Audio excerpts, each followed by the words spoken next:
I never thought I'd end up like this. 70 years old, recovering from a stroke, tucked into the far end of my son's garage, like an unwanted piece of furniture. The stroke was minor, thank God. That's what the doctors said as they patted my hand and sent me home with a packet of printouts and a half-hearted warning to take it easy. But taking it easy required peace, warmth, and a bit of dignity. I had none of those in Richard's garage. He parked me here like a guest who overstayed her welcome before she'd even arrived. "It's just for a few nights, Mom," Richard had said, avoiding my eyes as he led me into the cold space with its oil stains, old suitcases, and the sharp smell of gasoline and dust. "We just need to figure some things out." Pamela followed behind him, arms crossed over her designer workout hoodie, eyes scanning the clutter like I was a cleaning project, not a person. "Think of it as a little test of endurance," she said with a tight smile. "We'll see how things go." I didn't respond. I just stared at the cot they'd laid out for me. One thin mattress, folded blankets that smelled like they hadn't seen daylight in years, and a table lamp plugged into an extension cord snaking across the concrete floor. In the corner sat a portable heater, one of those little square ones that buzzed more than it warmed. The garage door closed behind them, and I was alone. That first night, I lay down in my coat, my hands pressed to my chest to keep them warm. The air was damp and bitter, smelling of mildew and insulation. The walls weren't even finished, just wooden beams and shelves lined with boxes labeled things like Xmas lights and old tax stuff. Somewhere nearby, I could hear something scratching. Mice, probably. Maybe rats. I didn't sleep. I couldn't stop thinking about the house I used to have. My quiet little bungalow with the window boxes full of petunias and the cozy yellow kitchen where I used to drink tea and read the paper every morning. I sold it 2 years ago. Sold it because Richard said I should be closer to them, because family comes first, because it would be easier this way.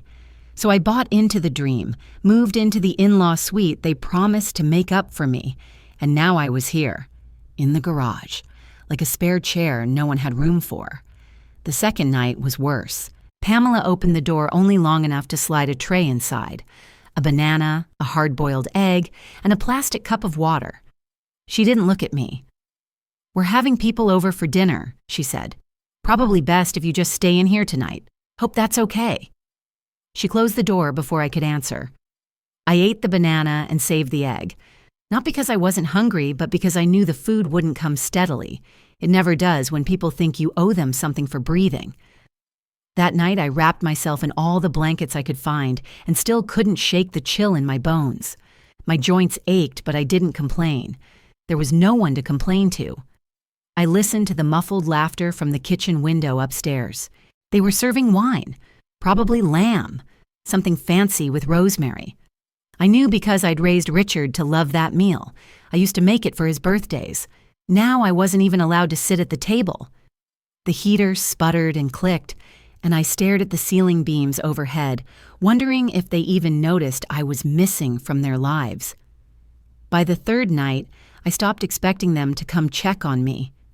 Richard came down once in the morning, said something about running late for work. He didn't ask if I'd slept. He didn't notice that I hadn't. Pamela didn't come down at all. Instead, a basket appeared near the steps with a toothbrush, a small towel, and a note. "There's a half bath near the laundry room. Please don't use the main one upstairs." That was it. No, "How are you?" No, "Do you need anything?" Not even a simple, "Good morning." That night, I cried. I tried not to. I pressed the pillow against my face, turned my back to the boxes and the rusted lawn equipment, and let the tears fall. I wasn't crying because I was scared. I've never been a woman easily shaken. I'd worked for 43 years as a court clerk, handling murder trials, messy divorces, endless lies. I'd seen the best and worst of people, and still walked into that courtroom each morning with dignity and grace. But this quiet banishment, this slow erasure, it was different. It was personal.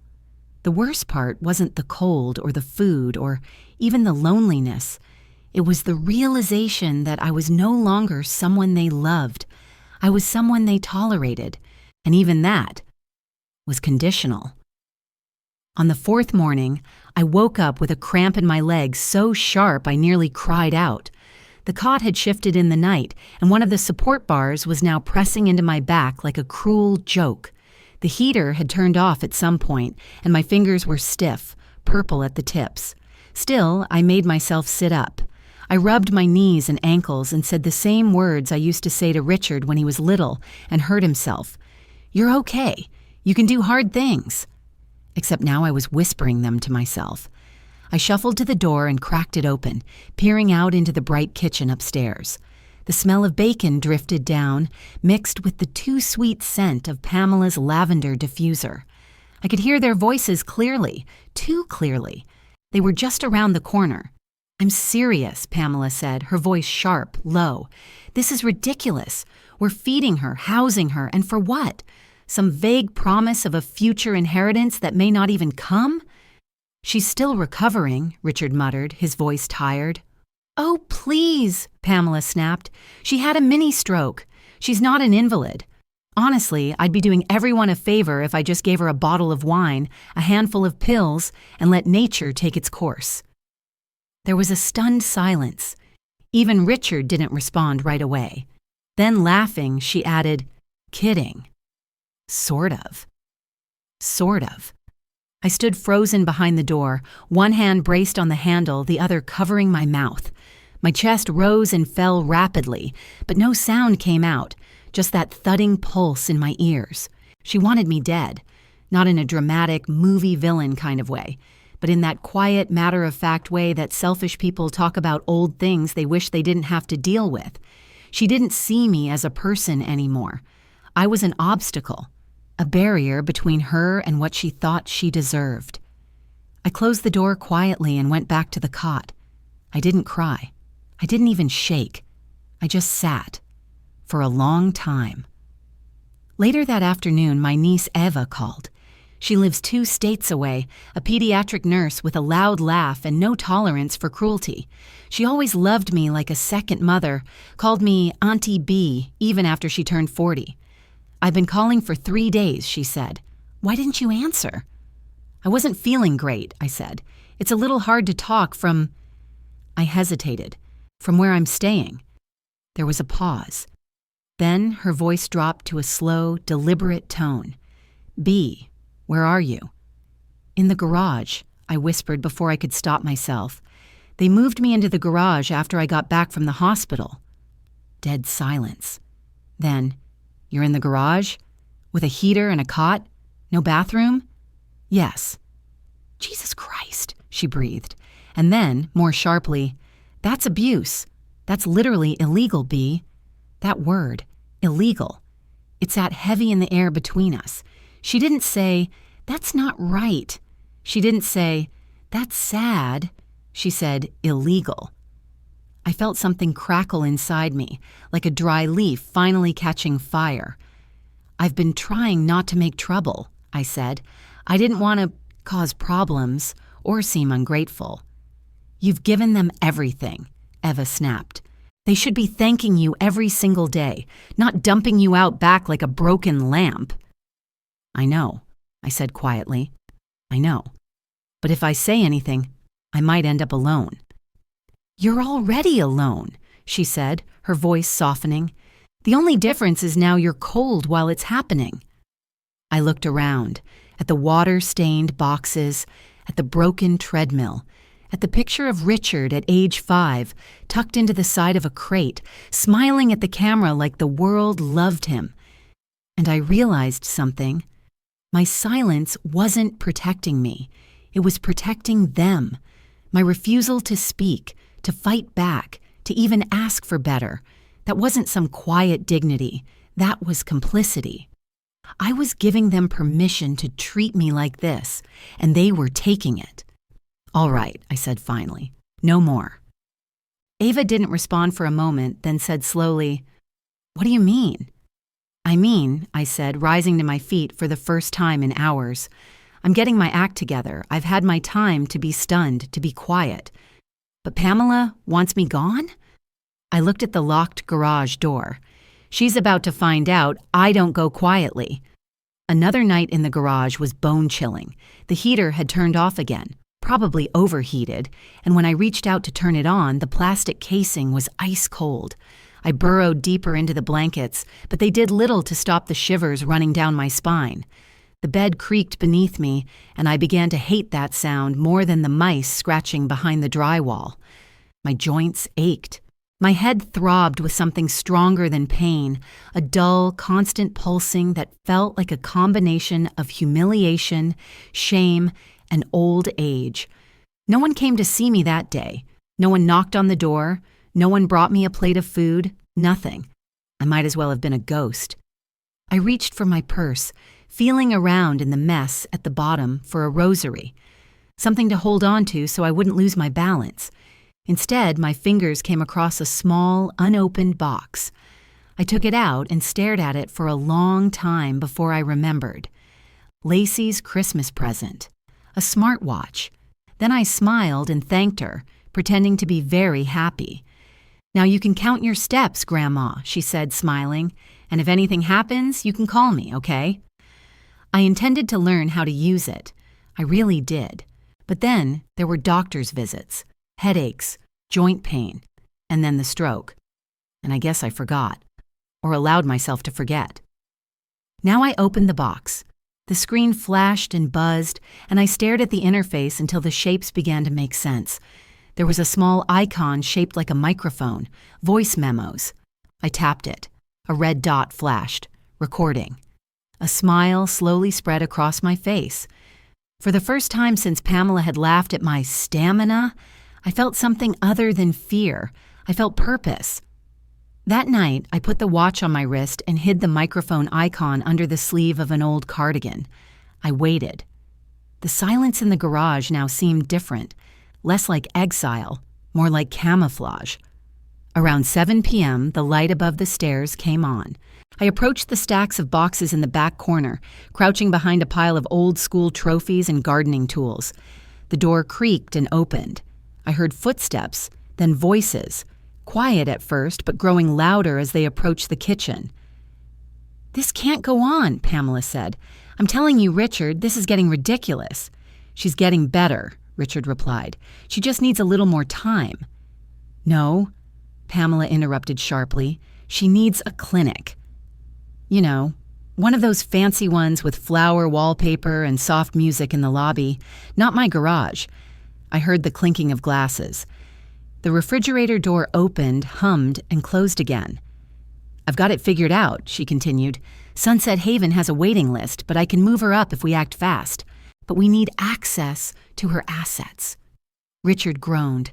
"Pam, she's not dead yet. Not yet." "Maybe," she said flatly. "Look at her. She can't climb stairs. She hardly eats. Nature is doing the work for us. I'm just trying to keep things moving." Something heavy fell on the table. Maybe a plate, or maybe my heart. "She's still in the owner's name," Richard said. "You can't just kick her out. If she revokes the joint ownership, we're finished. She could leave everything to her niece." "Come on," Pamela said contemptuously. "Eva, she's a nurse. She probably makes $30,000 a year. You think she's going to keep this house?" Pause. "I don't want to wait until she dies to get our life back," Pamela said, now quieter, almost bored. "This whole martyr act. I gave up my house, I raised you, I cooked lamb every Sunday. I'm tired of it." Richard said nothing. The silence lingered. I heard wine being poured. Pamela's voice grew a little quieter.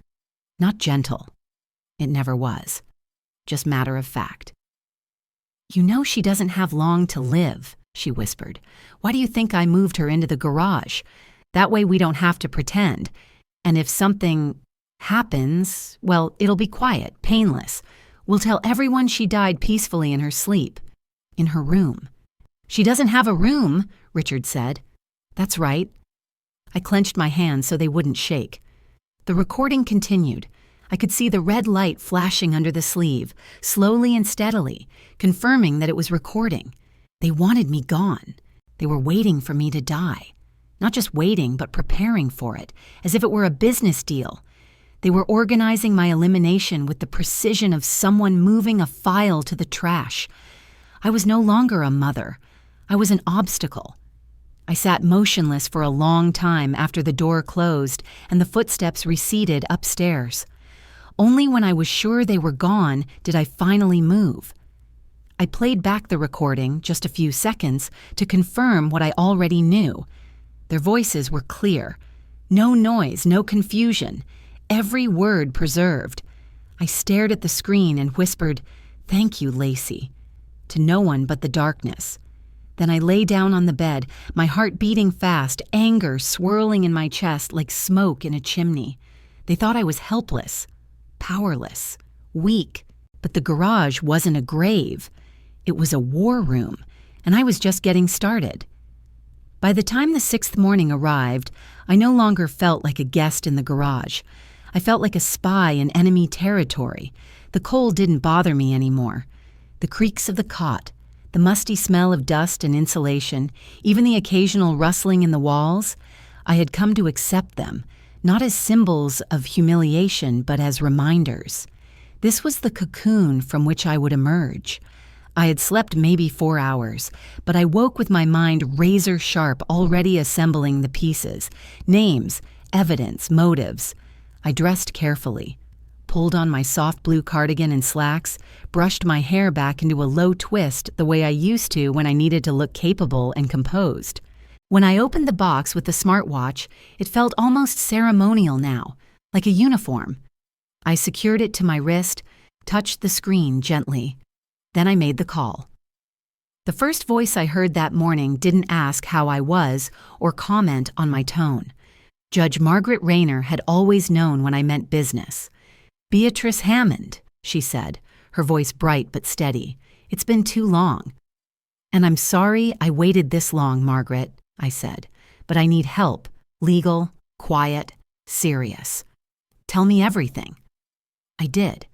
She listened in silence as I described the garage, the recordings, the slow, methodical erasure of my personhood. When I recounted the exact words Pamela had said about the pills, the wine, doing everyone a favor, Margaret didn't gasp. She swore. Then she leaned back in her chair, the lines around her eyes tightening. "B," she said, "what they're doing isn't just cruel. It's criminal. What you've got. That's premeditated financial and emotional abuse. I know someone, sharp, discreet, not afraid to go for the jugular." She gave me a name, Alexander Huerta, a bulldog of an attorney with a reputation for ripping apart elder abuse cases like they were law school exercises.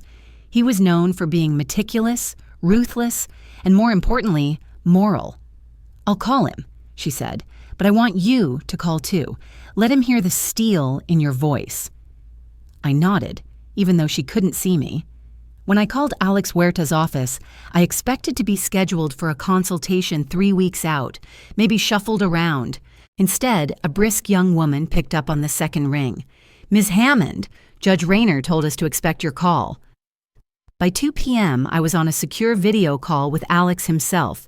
He was in his late 40s, clean-shaven, sharp-eyed, dressed in a navy suit despite being in what looked like a home office lined with legal books. He listened carefully, saying little as I replayed the recordings, recited dates, and explained the tangled legal status of the house. When I paused, waiting for his reaction, he leaned forward and said, "You've done half my job for me." "I worked in courts for over 40 years, I replied. "I know how to keep records, and I know when someone is trying to erase me." He nodded. "Your son and his wife are clearly manipulating your assets, isolating you and showing patterns consistent with elder financial abuse. We'll start with 3 fronts: a petition to remove Richard from the property deed, a protective order to prevent further financial interference, and a civil suit for restitution and damages." "Good," I said, my voice firmer than I expected.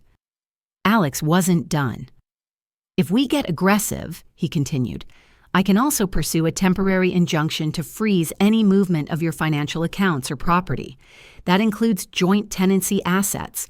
We'll need documentation proving how the property was initially deeded and any record of coercion. Conversations, threats, power of attorney documents if they ever attempted to file one. They haven't yet, I said. But they've been talking about me like I'm already dead. He stared at me for a moment, then gave a grim smile. Then let's remind them you're not. Over the next 2 days, Margaret and Alex moved like chess masters. I provided the raw material, recordings, notes, photos, letters, and even screenshots of text messages Pamela had once sent me when she was pretending to be caring, before the mask dropped. Margaret called in favors with 2 retired judges and a clerk at the recorder's office who'd fast-tracked emergency housing petitions for years. Alex's paralegal helped me transcribe everything. When she emailed me a draft of the complaint against Richard and Pamela, I printed it and read it aloud in the garage. Every word made my hands steadier.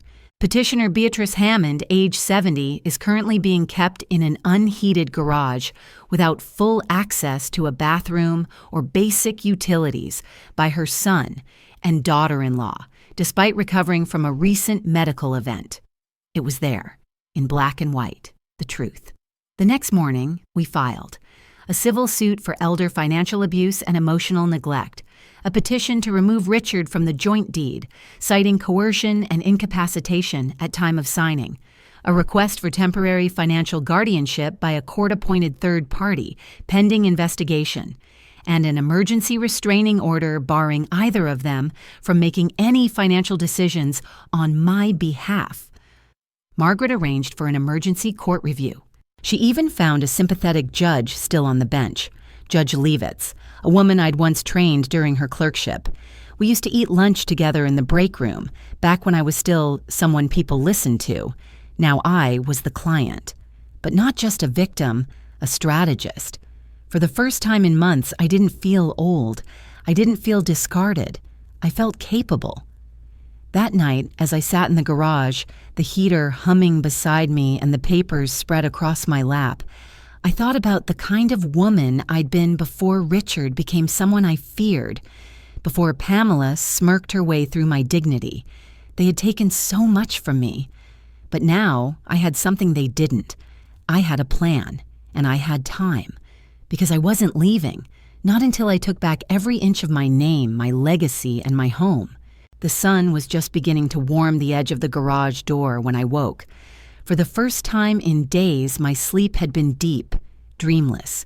No voices from upstairs, no creaking cot, no cold wind under the door, just stillness. I had always been a morning person. Even in my retirement, I would rise before dawn, make tea, sit in the soft light of my kitchen, and read the paper. I hadn't done that in months, because for months this place hadn't been my home, but this morning felt different, because I was different. The documents were stacked neatly beside me. I had gone over them 3 times the night before, even though I knew them by heart. The restraining order, the civil complaint, the emergency petition to dissolve the joint ownership of the house. Every signature, every date, every clause. It was time. I dressed slowly, deliberately. I wore what Robert used to call my steel blue blouse, the one I'd worn the day I was promoted to senior clerk. My black slacks were freshly pressed. My shoes shined. I even curled my hair at the ends, softly, the way he used to like it. When I looked at myself in the mirror, I didn't see a woman discarded in a garage. I saw a woman returning to herself. I waited until I heard the footsteps upstairs fade into the usual morning rhythm. The click of Pamela's heels, the sound of the blender, Richard pacing with his phone. I waited until they believed I was still invisible. Then I climbed the stairs.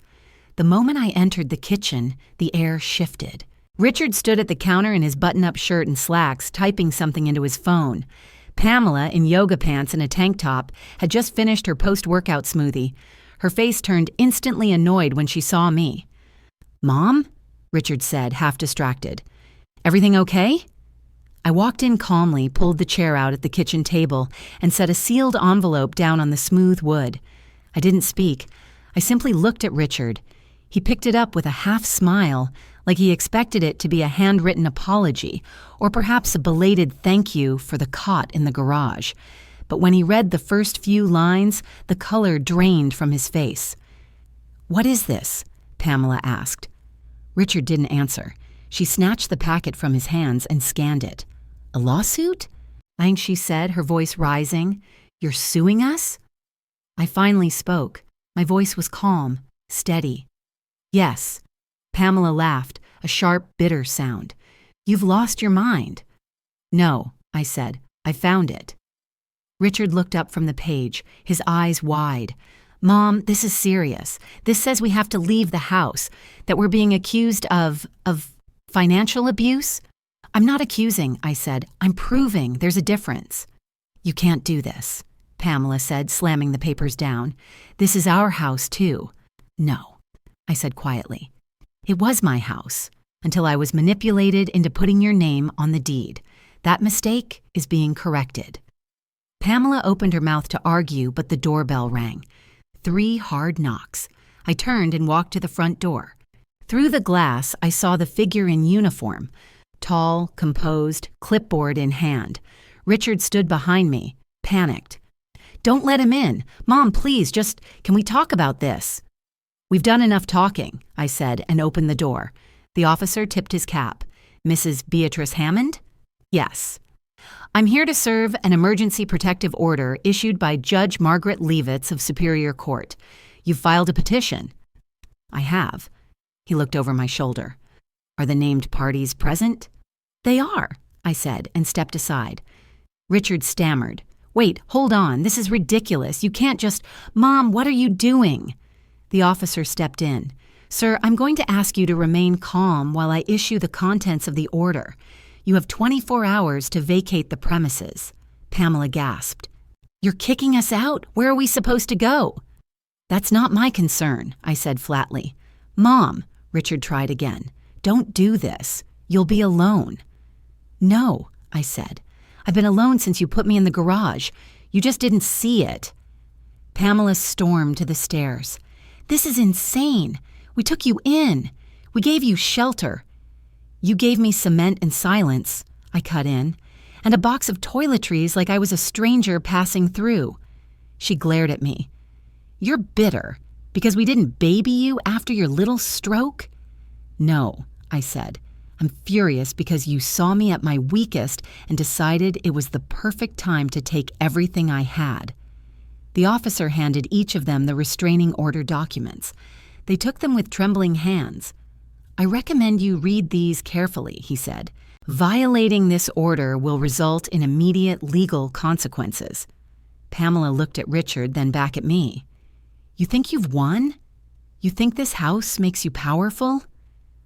I stepped forward, looked her dead in the eye, and said, "No. But taking it back reminds me that I've always had power. I just stopped using it, for your comfort." Neither of them spoke. The officer gave them instructions, then nodded at me before stepping outside to wait. I stood in the kitchen and watched them pack, not quickly, not dramatically, just awkward, silent, rattled. Richard walked past me with his overnight bag slung over one shoulder. He paused at the door. "Mom, please." I didn't move. "I didn't know it would go this far," he said. "It didn't have to," I replied. "You made it go this far." He left without another word. Pamela didn't even look back. When the door shut behind them, I turned slowly. The silence in the house was complete. No humming fridge, no footsteps above, no blender or barking from the TV. Just me, my heartbeat, the air. I walked into the kitchen, pulled out a clean mug, filled the kettle, and made tea. Chamomile. I brought the mug to the table, my table, and sat. I looked at the sunlight streaming in from the back door. There was dust on the windowsill, and the roses in the backyard had overgrown their trellis. But the house was mine again, and so was I. It started with a letter. Folded into thirds with clinical precision, it arrived 5 days after they were served and removed from the house. No return address. Just my name, Mom, written in Richard's familiar handwriting, that exacting slant he'd developed in law school when he still believed in ethics. I read it at the kitchen table with a cup of lukewarm tea and a heart already bracing for impact. Dear Mom, we're writing because we're very concerned about you. This entire situation has gotten so out of hand, and Pamela and I are both deeply worried that you're not well. Since your medical event, things have changed. You're not thinking clearly. That's understandable. Anyone would be overwhelmed in your shoes. We don't blame you. We love you. But the things you're accusing us of, Beatrice, they aren't real. You're remembering things incorrectly. You've always been emotional. That's part of what makes you such a passionate person. But sometimes emotions cloud judgment. You've known Pamela for over 20 years. Do you really believe she wants to harm you? That we plotted to take your house? It's absurd. Please don't let outsiders, especially opportunistic lawyers, poison your mind. We just want you to be safe and supported. Let's talk. Privately. No lawyers, no threats. Let's just be family again. Love, Richard. I stared at the last line for a long time.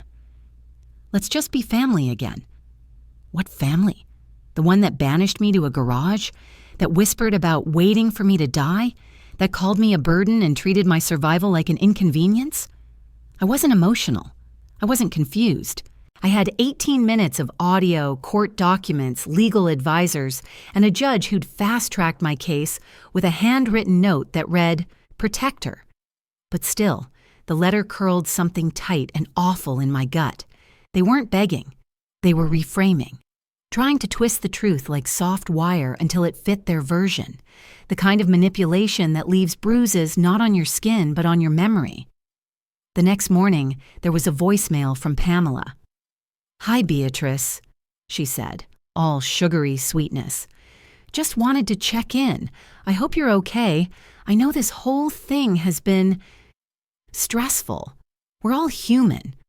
We all misinterpret things sometimes. Look, I worry that people are telling you what you want to hear instead of what's actually true. But hey, I'm here when you're ready to talk like adults, like family." Another day, another letter. This one handwritten in loopy, false affection script, this time from both of them. It dripped with concern, delusional, dangerous, overreaction. Words slipped in like poison under a velvet glove. They weren't apologizing. They were building a case against me, trying to cast doubt on my judgment, trying to make me wonder if maybe, just maybe, I had overreacted. If maybe my mind wasn't as clear as I believed. I knew what this was, gaslighting, and it was working. For a moment, I sat in my living room, their letters in my lap, surrounded by the very walls they'd tried to take from me. I felt dizzy, lightheaded, like maybe they were right. Maybe I was too tired, too angry, too old to have gotten it all exactly right. Then my phone rang. Lacey. "Grandma?" Just her voice was a lifeline. "Hi, sweetheart," I said. I tried to sound normal, composed, but my throat tightened. "How are you?" "I should be asking you that," she said. "I saw Mom's posts, all this stuff about you being confused and taken advantage of. It's disgusting." I closed my eyes. She's playing her game. "Well, she's losing," Lacey said flatly, "because I know you. And I remember the woman who taught me how to write a proper thank you note, who carried my school projects across town in the rain because I forgot them. The woman who typed 75 words per minute and still corrected the judge's grammar when she thought no one was listening." I laughed, a little. "Don't let them make you doubt yourself, Grandma. You didn't imagine anything. You didn't dream it. You didn't hallucinate that garage." "No," I said quietly. "I didn't." There was a pause on the line. "I know you feel alone," she said, "but you're not. I've got your back. And if anyone tries to question your sanity, they're going to have to answer to me." "Thank you, Lacey." "Don't thank me. Just promise me you'll keep standing tall, that you won't start believing their version of things." "I won't," I said, and this time I meant it. After we hung up, I stood up and walked over to the fireplace. The letters from Richard and Pamela were still sitting on the coffee table. I picked them up, read them one last time, and then slid them into the fireplace. I didn't watch them burn. I didn't need to, because I wasn't confused, and I wasn't alone. I had my mind, I had my memory, and I had my granddaughter, fierce, loyal, and watching. The match hissed and flickered, and the letters curled black and delicate into ash. The morning started like any other. Birds outside the kitchen window. A slight breeze swaying the chimes Robert had hung the spring before he passed. The smell of my Earl Grey, a touch of honey, the way I like it. The only thing different was the heaviness in the air. There are days when you can feel a shift before it happens, a change coming, like a summer storm too quiet to announce itself. That was today. The mail came late, nearly noon, and with it a thick envelope slipped gently through the slot, heavier than usual. I opened the door to find no mail truck in sight, no carrier walking away, just the envelope handwritten in a familiar, careful cursive. Martha Klein. My heart tightened. Martha was the deacon's wife at St. David's, where I'd served as secretary for 7 years, where Richard had been baptized, where I once organized the food drives that Pamela never had time to help with. I sat at the kitchen table and opened the letter. Dear Beatrice, I've prayed a long time about whether to write you, but I think, in the end, silence would be a greater cruelty. The board at St. David's convened this week. After much discussion and unanimous agreement, Richard's membership has been revoked, permanently. The recordings and court documents you submitted, though painful, made it clear. His behavior violates every tenet of our church's commitment to compassion, care for elders, and truth. This wasn't done out of punishment, but to protect others, to affirm that your pain mattered. You mattered. And you still do. Always. With love and respect, Martha Klein. I stared at the signature for a long time, revoked, expelled. It wasn't pride I felt, not satisfaction, number. It was something else, a deep, aching quiet, as though part of me had been buried beside the son I once knew. I set the letter down. And then the phone rang. Grandma? It's me. Lacey's voice was serious. Do you have a minute? Yes, of course. I just got off the phone with Ava's school, she said. Her voice lowered. Pamela lost custody. I froze. What? She failed a surprise CPS inspection last week. Someone at the new apartment reported screaming. They found wine bottles everywhere, broken furniture, holes in the wall. Ava told the social worker Pamela was angry all the time and that she missed school 3 times because Pamela forgot to get up. I covered my mouth. She's back with her father, Lacey continued. It's official. Emergency hearing. Pamela didn't even fight it. A long silence fell between us.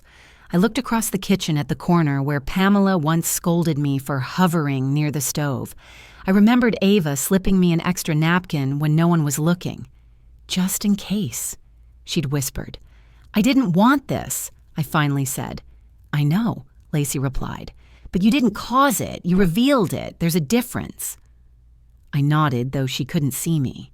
Mom said you'd lie, Lacey said softly, that you were vengeful, confused, but I've never seen anyone think clearer under pressure than you did. She paused. You didn't destroy them. You just stopped protecting their destruction. That landed like a bell rung in my ribs. We hung up soon after. I walked outside, barefoot, onto the back porch. The roses were blooming wildly again, their petals pale pink and reaching beyond the trellis. They hadn't been pruned since last spring, but they were alive. Chaotic, yes, but resilient. Like me. I walked through the overgrown garden, breathing in the scent of earth and blossoms. The sun was warm on my shoulders. For the first time in what felt like years, I didn't feel like an intruder in my own yard. Later that afternoon, I sat down with a fresh pen and paper. I wrote 3 lines at the top of the page. What is justice? What is mercy? Where do they meet? I wasn't happy about Richard's fall from grace.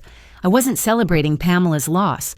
But I wasn't mourning them either, because this wasn't revenge. It was restoration of truth, of boundaries, of identity. Richard had forgotten that power, without decency, is just violence dressed in civility. Pamela had mistaken endurance for permission, and they both learned what happens when the woman they buried in the garage rises. Because justice doesn't always come with trumpets and gavel bangs. Sometimes it arrives in a sealed envelope and a trembling voice on the phone. Sometimes it arrives through a granddaughter's fierce loyalty. Sometimes it arrives with the quiet bloom of roses returning to a house that's finally breathing again. The law had spoken. The house was mine again. The restraining orders were in place. The deeds corrected. The court had affirmed my truth.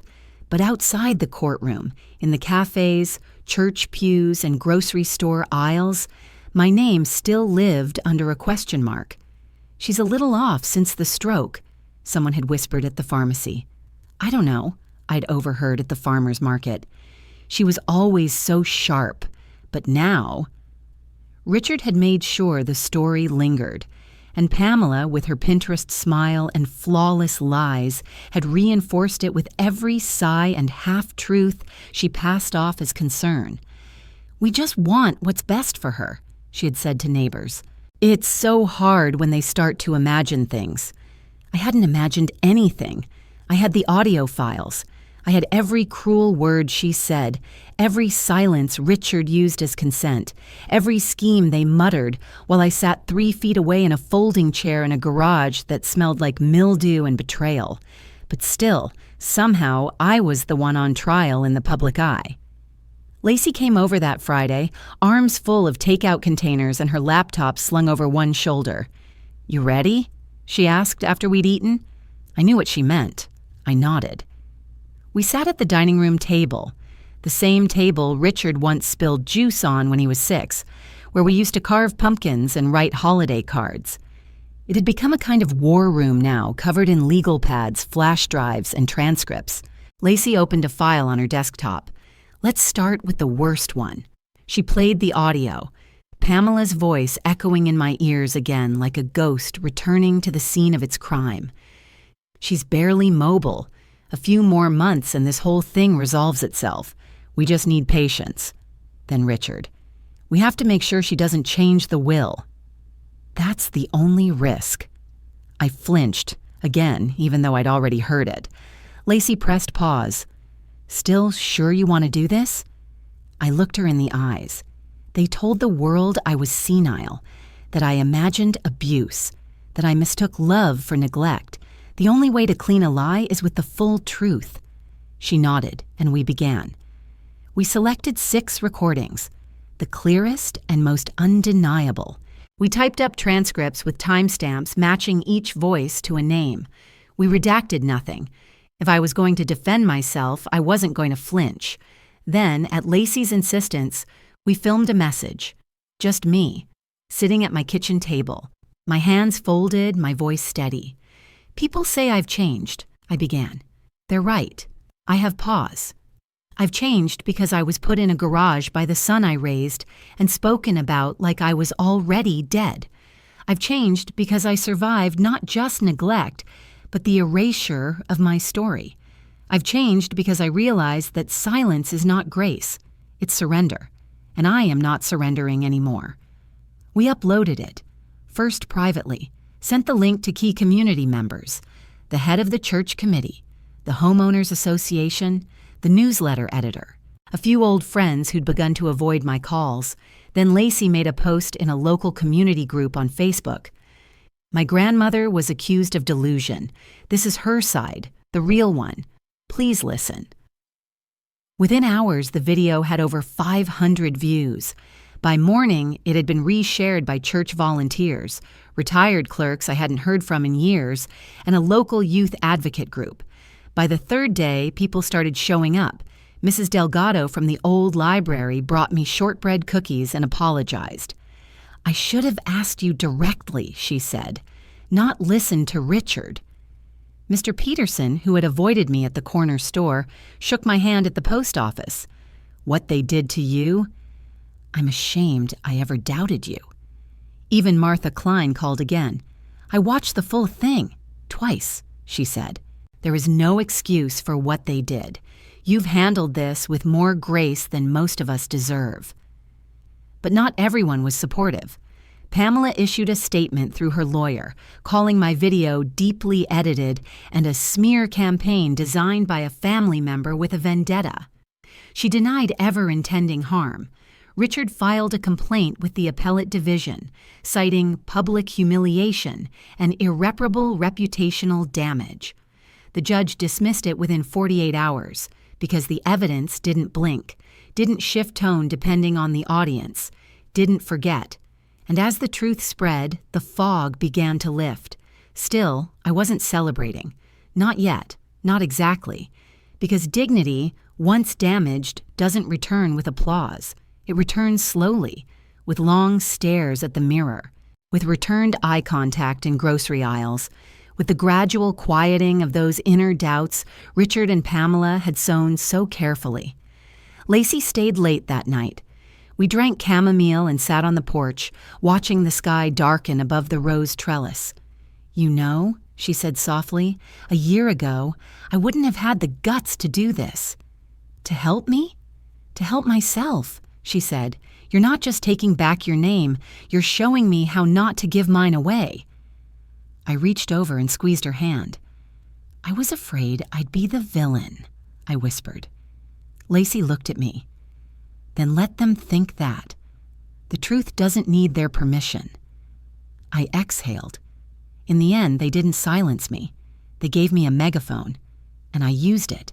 The first time I walked back into the lake house, I thought I'd be overwhelmed by ghosts.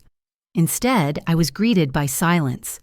Not the suffocating kind that haunted the garage, but the reverent, gentle kind, the kind that breathes. It was the kind of silence that only exists in places where love used to live, and where, if you're careful, it might live again. Dust floated in the air like dandelion seeds, and everything smelled of old pine.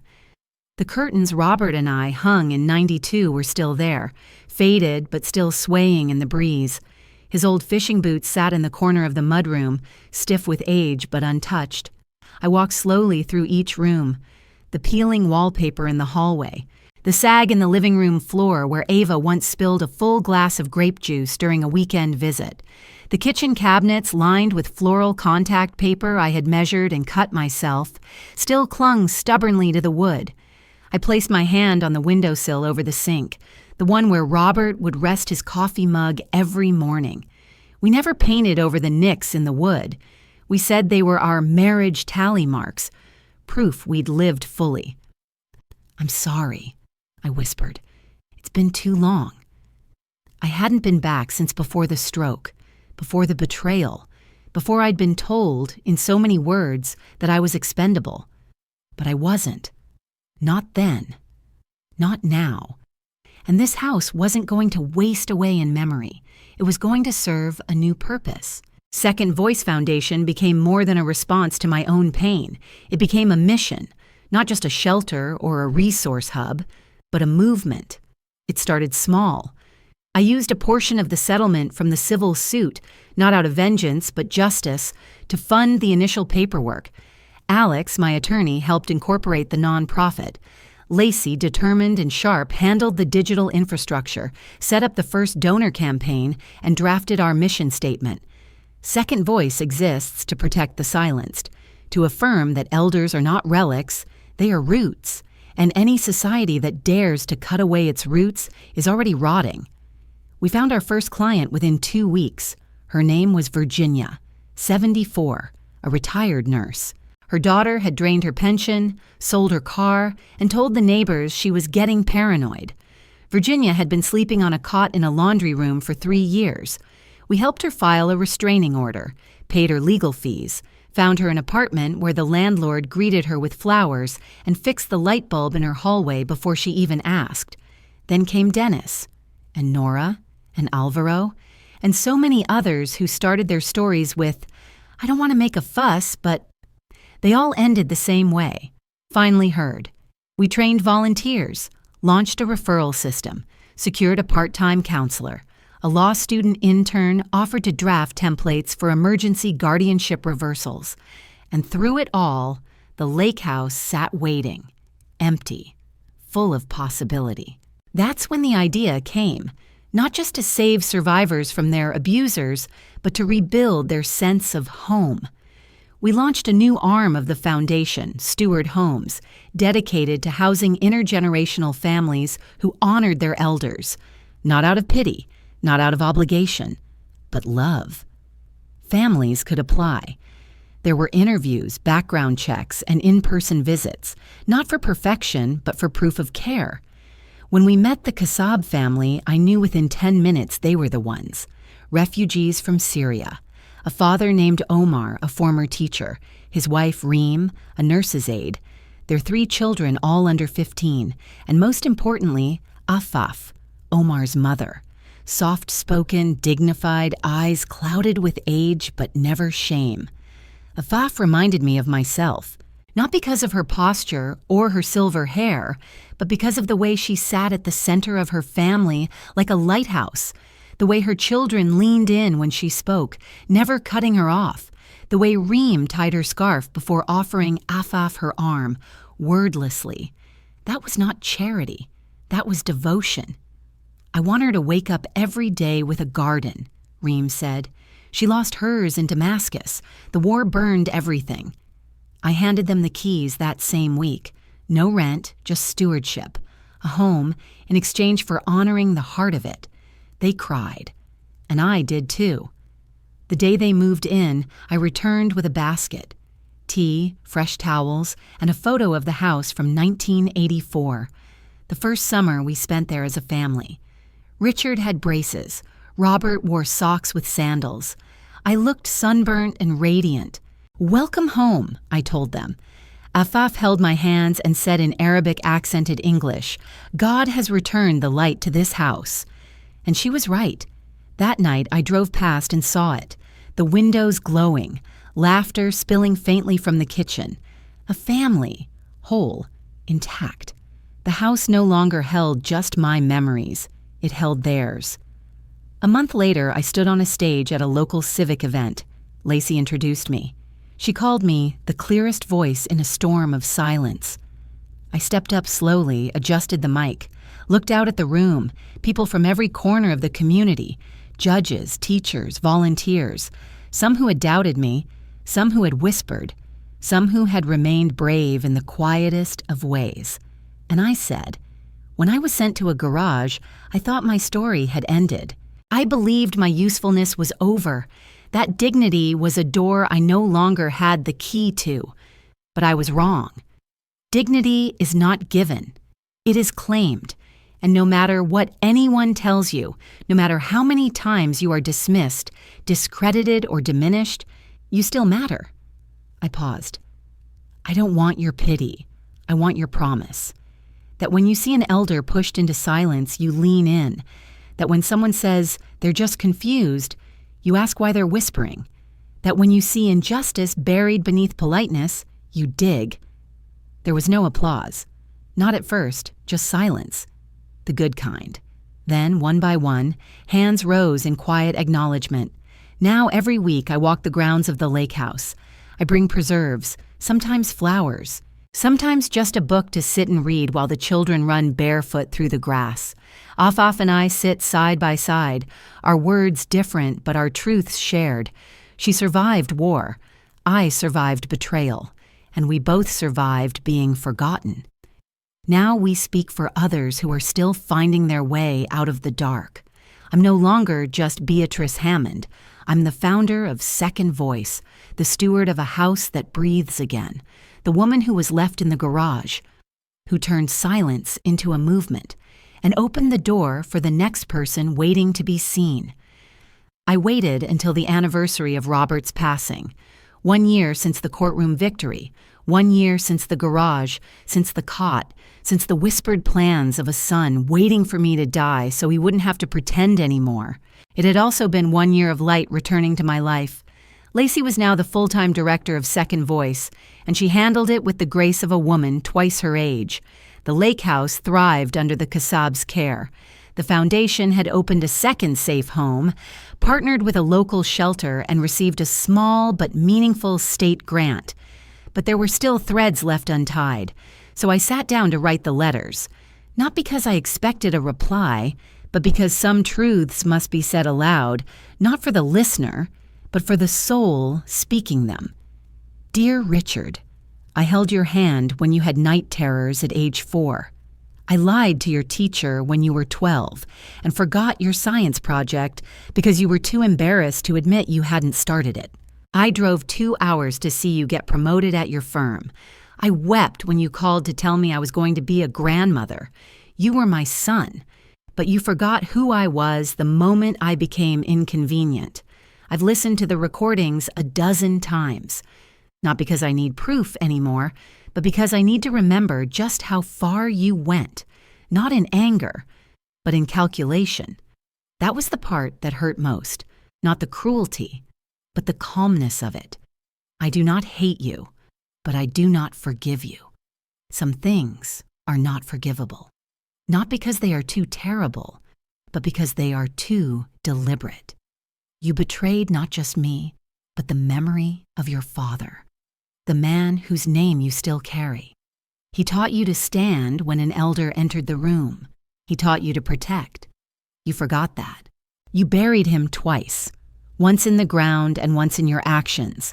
I hope one day you become worthy of the memory you tried to erase, but I will not help you reach that day. That part of the journey is yours alone. Beatrice, dear Pamela, you never wanted to be my daughter. That's fine. But you pretended, and in that pretense, you took everything you could from me, my space, my voice, my home, and almost my self-belief. I don't hate you either. I understand women like you. You learned early that affection is power and vulnerability is a weakness. You saw me as an obstacle, and you decided, like so many do, that the old must be cleared away to make room for your comfort. But you made a mistake. You thought endurance meant surrender. You thought silence was weakness. It wasn't. It was calculation. I do not forgive you, but I do see you fully. And that is more terrifying than forgiveness could ever be. Beatrice. I folded the letters. I didn't send them. I placed them in a small box beneath Robert's photograph, tucked away beside the flag we received at his memorial, and the wedding band I stopped wearing last year. Some truths aren't meant for mail. They're meant to be written, sealed, and left as evidence that we were never confused, never delusional, never unknowing, just waiting for the right time to speak. Only 2 people ever asked to read the letters. Lacey read hers first, then looked up at me with tears in her eyes and said, "They don't deserve to be answered, but you deserve to speak." My niece, a fierce, dry-witted woman who flew in for every court date without being asked, read them silently, then said only this: "They'll deny it all, but we'll never forget." And that's all I needed. Not a crowd, not vindication in headlines, just 2 women. One from the generation after me, one beside me, each bearing witness. Because in the end, you don't need the world to agree with you. You only need someone brave enough to remember. There's a moment each morning just before the sun fully rises when the world is neither dark nor light. A space between, quiet, watchful. That's when I write. I rise with the house still breathing softly, my feet wrapped in warm slippers, tea steeping as the windows blush faintly with gold. It is in that silence, in the breath between yesterday and today, that I hear myself most clearly. Some mornings I write in my journal. Some days I answer letters. Hundreds come in now, sometimes dozens a week. They arrive folded tightly, full of cramped handwriting, misspelled words, tear-stained margins. They arrive by email, voicemail, even anonymous typed printouts sent through our website. My daughter sold my car without asking. My grandson told the neighbors I was senile when I said no. I gave my niece everything. Now she won't even tell me where she moved me. I live in their basement. They unplugged the space heater to save power. It's below freezing.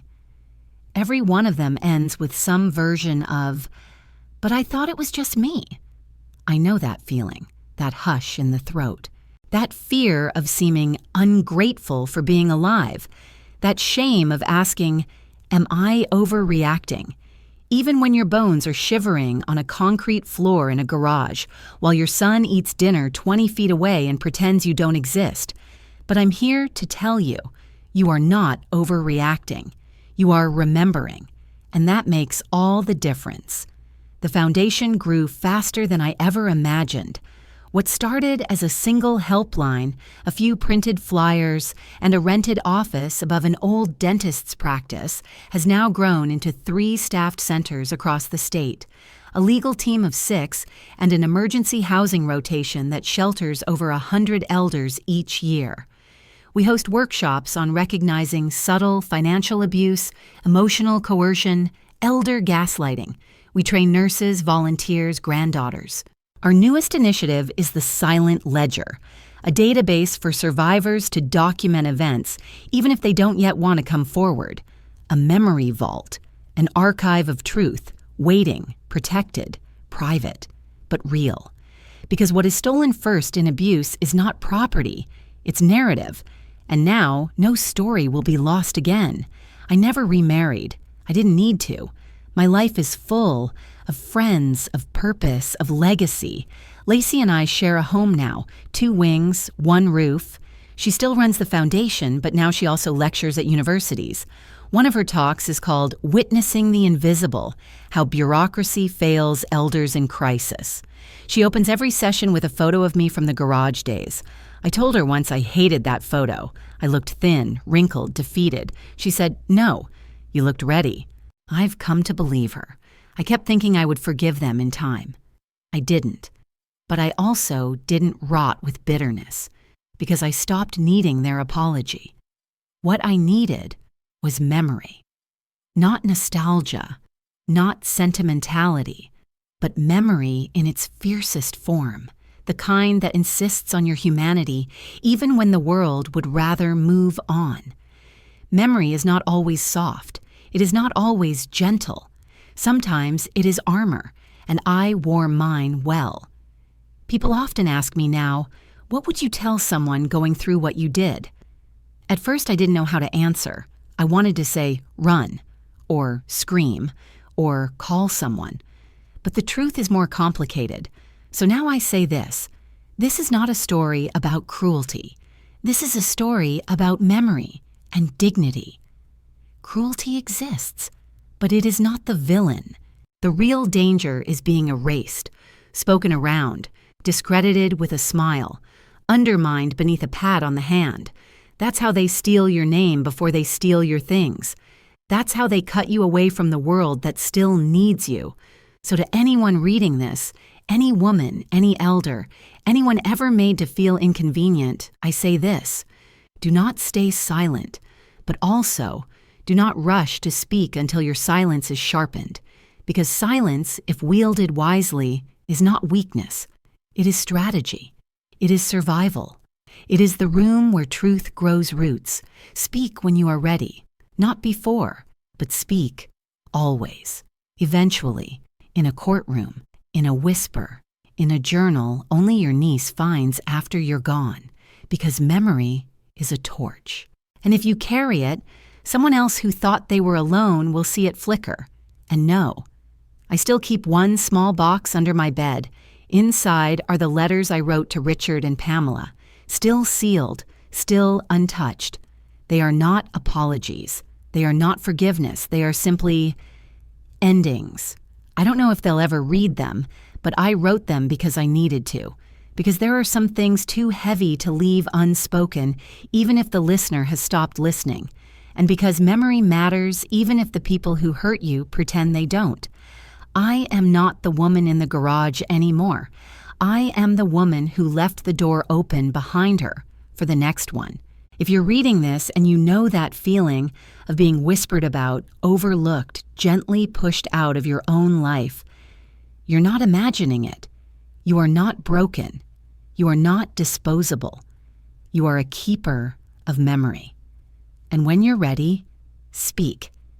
And when you're not ready, write. And when you can't write, remember. Because when you remember, you are not lost. You are lit from within. And that light That light can save someone else's life.